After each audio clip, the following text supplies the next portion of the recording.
Привет, друзья! Сегодня у нас с вами важный разбор. Буквально с этого месяца в Германии на европейских дорогах начинают действовать новые риски и важные изменения, которые способны в один момент привести к серьезным финансовым потерям или дорогостоящим проблемам для граждан. Сначала разберем с вами надежный способ защитить ваши деньги, как один простой бытовой прием с банковской карты способен свести на нет буквально попытки уличных воров и сетевых мошенников получить доступ к вашим средствам.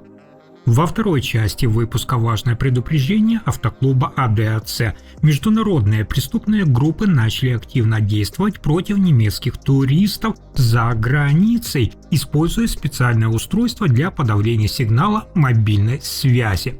И в конце, друзья, мы вместе с вами разберем важные медицинские изменения. Бундестаг планирует отменить популярные онлайн-больничные. Досмотрите до конца, будет максимально полезно.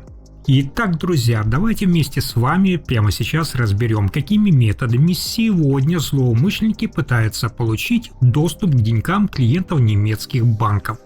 Сейчас клиенты крупнейших традиционных сетей Sparkasse и Volksbank ежедневно рискуют столкнуться со скиммингом у терминалов. Злоумышленники используют такие накладные клавиатуры для перехвата кодов доступа, а также рассылают поддельные электронные письма клиентам Deutsche Bank, Commerzbank и ING, используя тему подтверждения фото-ТАН.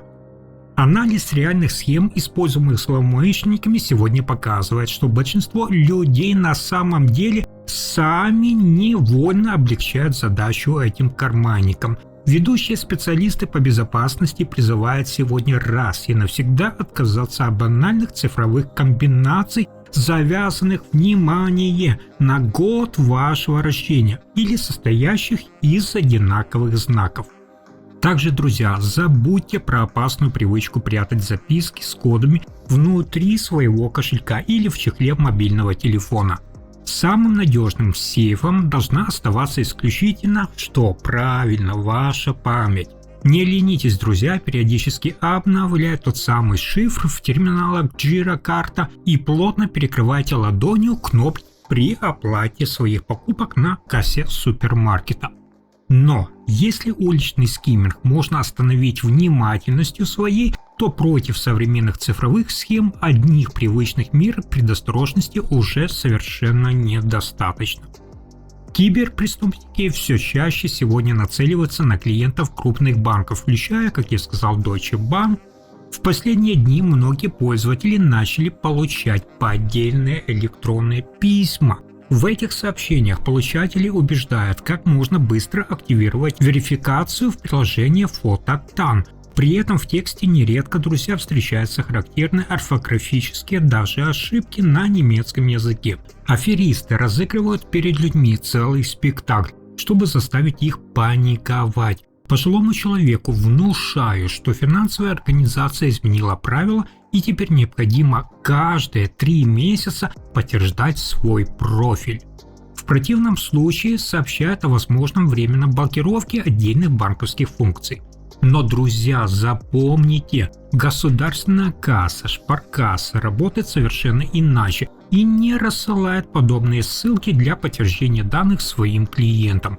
Главная цель здесь злоумышленников – это получить ваши учетные данные, вынудить перейти на поддельную страницу и загрузить QR-код под видом планового обновления. Если же, друзья, поддаться этим эмоциям, последствия могут оказаться очень серьезными. Получив доступ к конфиденциальным данным, злоумышленники могут попытаться оформить операции по счету раньше, чем человек заметит подобную проблему. Финансовые потери в подобных случаях нередко оказываются весьма большими, друзья. Иногда речь идет, внимание, о суммах, которая вполне хватило бы на покупку надежного подержанного седана Mercedes-Benz E-класса. Консультанты по безопасности сегодня призывают клиентов банков не доверять подобным письмам, а лучше сразу поместить их в папку со спамом или самостоятельно связаться с официальной горячей линией своего же банка по номеру, указанному на его официальном сайте или банковской карте. А одновременно с этим аналогичные схемы кибермошенничества злоумышленники начали использовать и против клиентов других популярных финансовых организаций Германии.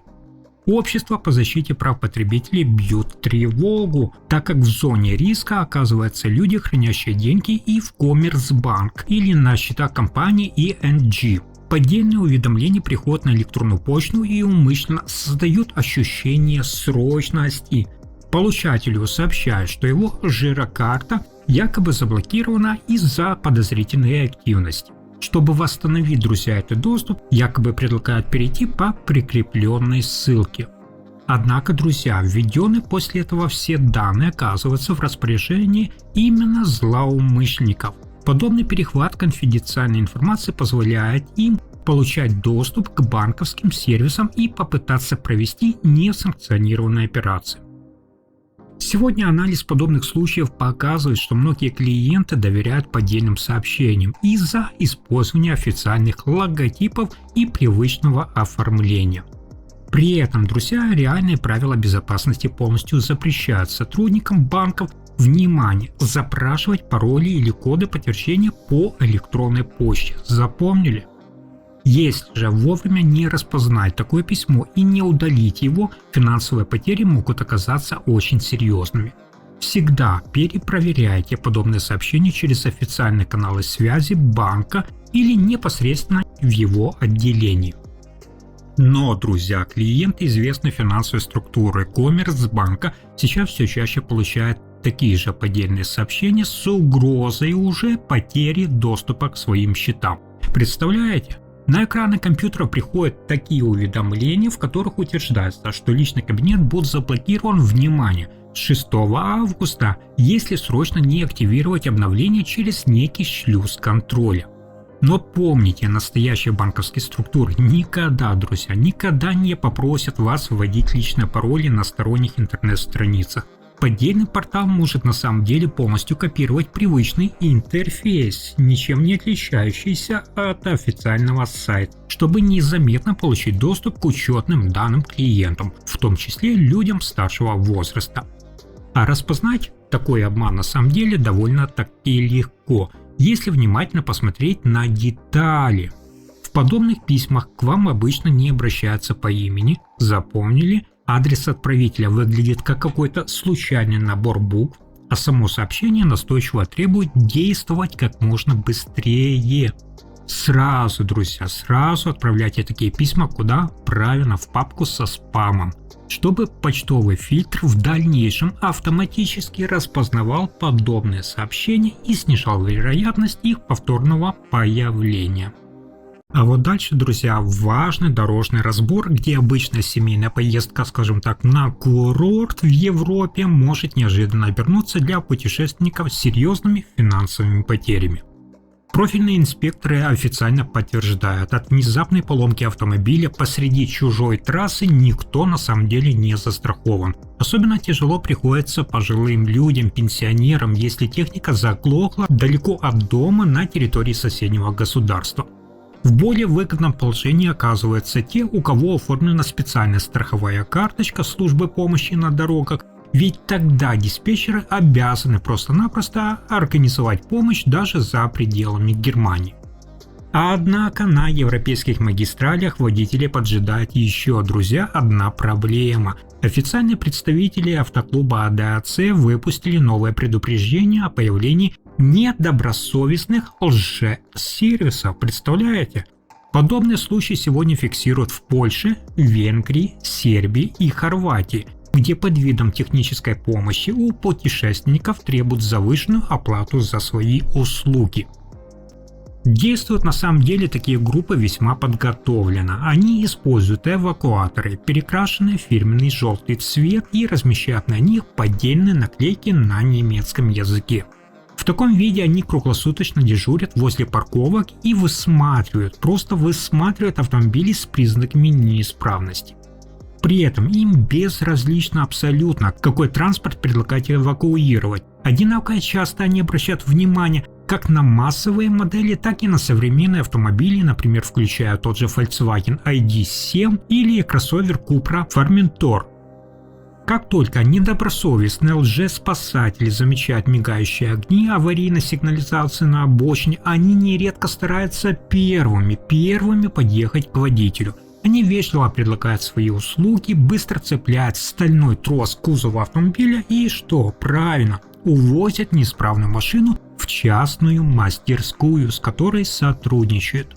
Именно там незадачливому путешественнику могут выставить счет на несколько тысяч даже евро за ремонт, который в обычном сервисе обошелся бы намного дешевле.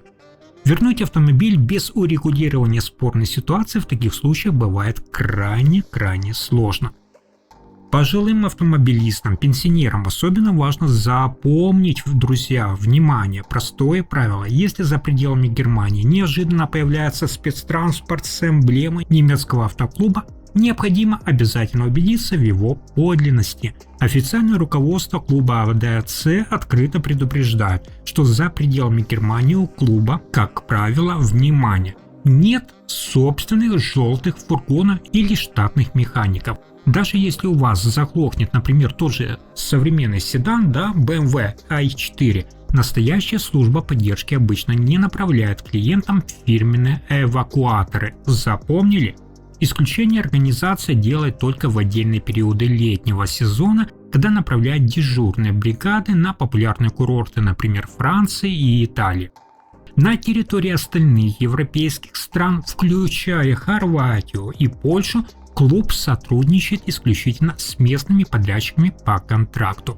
Такие партнерские автосервисы не используют фирменную символику немецкой организации на своих автомобилях.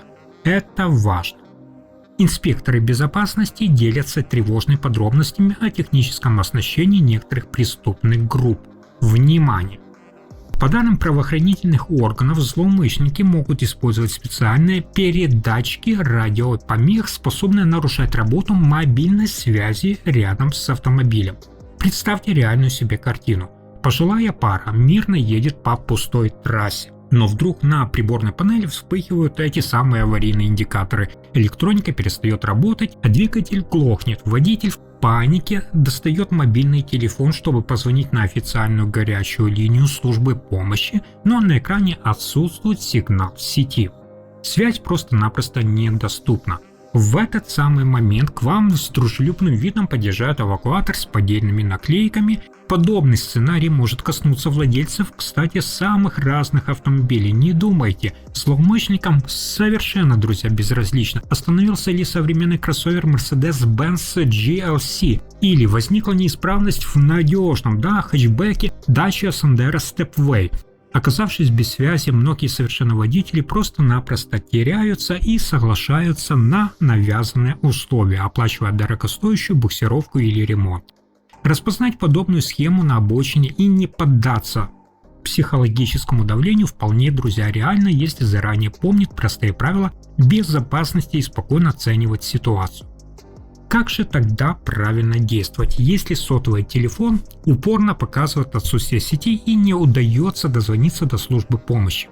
Специалисты дорожной безопасности делятся четким планом действий, который поможет свести на нет условия всех злоумышленников на трассе. Если же связь неожиданно оборвалась, не стоит сразу паниковать, одной из возможных причин могут быть даже и технические помехи. В такой ситуации рекомендуется заблокировать центральный замок автомобиля, поднять стекла салона своего, скажем так, седана Mercedes-Benz E-класса и спокойно отойти от автомобиля, куда правильно, на 15-20 метров в сторону. Если причиной действительно стали локальные радиопомехи, на небольшом удалении смартфон может снова обнаружить сеть. Это, в свою очередь, друзья, позволяет без проблем связаться с официальной службой помощи. Никогда не разрешайте посторонним людям открывать капот или выполнять какие-либо работы с автомобилем, пока лично не получите подтверждение от официального оператора службы поддержки. Главное здесь правило сохранности ваших денег, друзья, на зарубежных дорогах тоже простое. При любых технических неисправностях за границей не соглашайтесь никогда сразу на помощь, которую настойчиво предлагают случайно остановившиеся экипажи. Всегда сначала связывайтесь, как я сказал, с официальной горячей линией, И именно такой подход снижает риск лишних ваших расходов и помогает дождаться сертифицированной службы помощи, а не столкнуться с людьми, которые могут выставить необоснованно высокий счет за свои услуги. И это еще не все. Дальше мы с вами разберем масштабный социальный аудит, где новая реформа здравоохранения меняет привычный порядок оформления, внимание, больничных для миллионов работающих жителей Германии. Правительство Фридриха Мерца предлагает изменить полностью правила выдачи справок, оформленных через интернет на основе простых текстовых анкет. Законодатели считают, что такие изменения помогут сократить возможности для неправомерного использования ваших больничных. При этом официальные дистанционные консультации через одобренный сервис Телеклиник сохраняют легальный статус благодаря обязательному видеоконтакту. Политические блоки ХДС, ХСС и Социал-демократическая партия Германии СДПГ также предлагают изменить порядок оформления этих документов. То есть, если раньше приносить врачебный бланк в кассы, Техникер-Кранкер-Кассе или АОК во многих случаях требовалось с 4-го дня до болезни, то теперь обсуждается обязанность оформлять подтверждение уже, внимание, с 1-го дня нетрудоспособности. Кроме того, за нарушение действующих правил оформления больничных для медицинских работников предусмотрена установленным законодательством ответственность. Подобные изменения в порядке оформления больничных могут повлиять и на привычную работу крупнейших медицинских страховых компаний страны. Новые правила затронут каждого, кто застрахован в таких кассах, например, как Техникер-Кранкер-Касса, по-другому ТК, или пользуются полисами фонда АОК. Из-за широкой общественной дискуссии вокруг этой реформы министр здравоохранения Нина Варкин сегодня официально объявила, что совместно с министром труда Бербельбас они намерены найти какой-либо компромисс по самому обсуждению пункту реформы, то есть обязанности предоставлять подтверждение работодателю с 1-го дня болезни. При этом, друзья, официальные видеоприемы у своего семейного врача отменять никто на самом деле не планирует, а напротив, Нина Варкин выступает за дальнейшее развитие этого цифрового формата на всем государственном уровне Германии. Дополнительно ведомство планирует разработать специальную электронную процедуру первичной оценки состояния здоровья, которая наряду, скажем так, с обычным визитом в клинику и телефонной консультацией станет одной из возможных отправных точек обращения для заболевших сотрудников. Но, несмотря на то, что официально цифровые освобождения от работы зафиксированы, я напомню, в немецком законодательстве еще с 2023 года, оформление справок через сомнительные интернет-порталы может обернуться для вас серьезными проблемами. Законная процедура требует, чтобы человек зашел в программу, дальше подробно описал свои симптомы и пообщался со специалистом через камеру смартфона. Дальше. Только после этого электронная справка получает официальный юридический статус.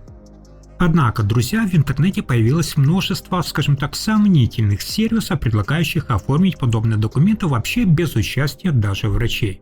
Эксперты одной из крупных страховых компаний в сфере правовой защиты АРАГ предупреждают работающих граждан о возможных последствиях. То есть, подобные документы, полученные без соблюдения установленных требований, о которых я вам только что рассказал, могут быть признаны недействительными. В таком случае у работодателя могут возникнуть законные основания, что для принятия соответствующих мер, предусмотренных трудовым законодательством, вплоть до расторжения с вами, внимание, трудовых отношений, если будут установлены соответствующие нарушения.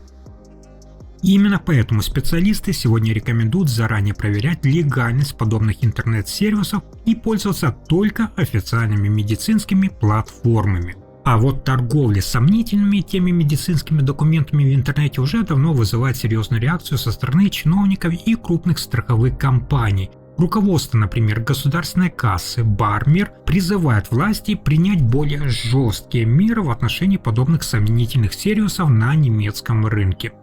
Председатель Ассоциации семейных докторов Маркус Байер публично выступает с резкой критикой деятельности коммерческих интернет-порталов. То есть, по его словам, подобные площадки зарабатывают, друзья, на продаже документов сомнительного происхождения, активно рекламируя в сети оформление освобождения от работы, внимание, всего лишь за 20-30 евро и пользуясь существующими пробелами в действующем законодательстве. Эту позицию также разделяет и бывший министр здравоохранения Карл Лаутербах. Известные политики выступают за то, чтобы право на удаленную выдачу медицинских документов сохранялось исключительно за официальными клиниками и легальными медицинскими сервисами, такие как, например, авторитетная европейская платформа ЦАВА. Там пациентов, вы знаете, консультируют дипломированные врачи в соответствии с установленным медицинским регламентом. Что же в сухом остатке принесут данные правовые новшества обычному трудящемуся гражданину, то есть нам с вами? Чтобы вы могли мгновенно, скажем так, разобраться в этой административной чехарде, я составила понятный наглядный график грядущих изменений. В этой сетке параметров четко расписано, к чему готовиться, как это может отразиться на вашей повседневной жизни и в какие конкретно сроки новые правила вступят в юридическую силу. Прямо сейчас я вывел эту информационную таблицу на ваши экраны, вы можете быстренько оценить масштаб предстоящих изменений, пока я подвожу финальные итоги масштабной реформы здравоохранения. Главный вывод звучит предельно ясно. Забудьте, друзья, про какие-либо легкие прогулы и навсегда исключите покупку сомнительных анкетных справок в интернете. Отныне при недомогании обращаться вам необходимо только в поликлинику или открывать официальное предложение. Вероятнее всего придется уже с самых первых часов болезни, иначе могут возникнуть серьезные проблемы с вашим работодателем. Легальный видеоприем у своего проверенного семейного врача – это тот самый надежный, безопасный способ сохранить рабочее место и избежать ненужных финансовых проблем. На этой аналитической ноте наш подробный обзор полностью завершен. Завтра я буду ждать вас здесь же со свежей порцией самых честных, глубоких и полезных новостей о законах, налогах и ваших деньгах в Европе. Если вам понравился сегодняшний выпуск про трюки с пин-кодами, банковских карт, жирокарта, дорожный обман от имени АДАЦ и возможную отмену онлайн-больничных, обязательно подписывайтесь, поставьте лайк и спасибо за просмотр до самого конца.